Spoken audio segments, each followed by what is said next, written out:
Recent images of thousands of Kenyans flocking a KDF recruitment exercise in Nairobi shocked many. A crowd of 7,000 people flooded the gates of the Embakasi garrison, each one hoping to be among the 350 people selected for the KDF job. The thousands of men and women had come from different parts of the country, some as far as Bungoma, Nyeri, Meru, and Kakamega. For many of them, this was not their first attempt. A clear indicator of the unemployment crisis in the country. Many were turned away for failing to meet the requirements. It must have been difficult for the recruiters to turn away so many people. They needed to be very specific. Thousands left disappointed.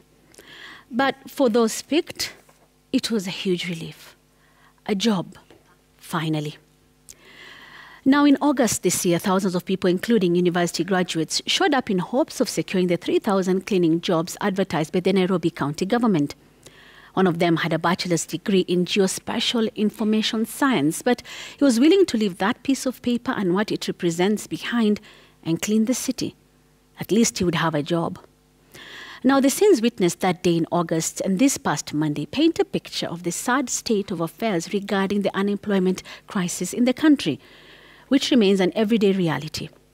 We all know someone who has been looking for a job, our close relatives, a friend, a former colleague, an acquaintance who, despite being qualified, are unable to find employment. Unasikia some of these jobs ni lazima ujue mtu ndio upate.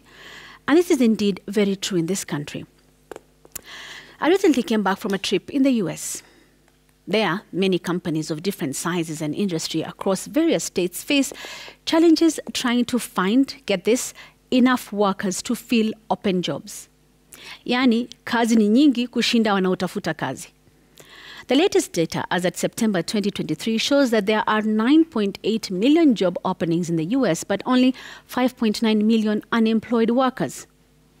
Folks, if every unemployed person in the US found a job, they'd still have around 4 million open jobs. Wow. Just wow. And guess what? The US government keeps creating new jobs.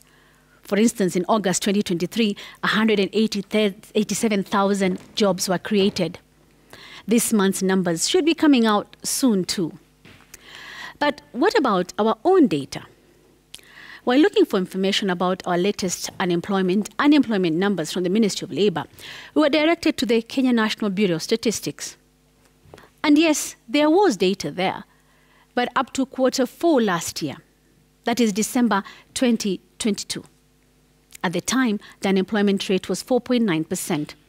And we are told it's usually measured as people who had not been working for up to 4 weeks by December 2022. Since then, there's nothing else. I wonder how many 4 weeks we have had since December 2022. Just a reminder, we're in the fourth quarter of this year. But I digress.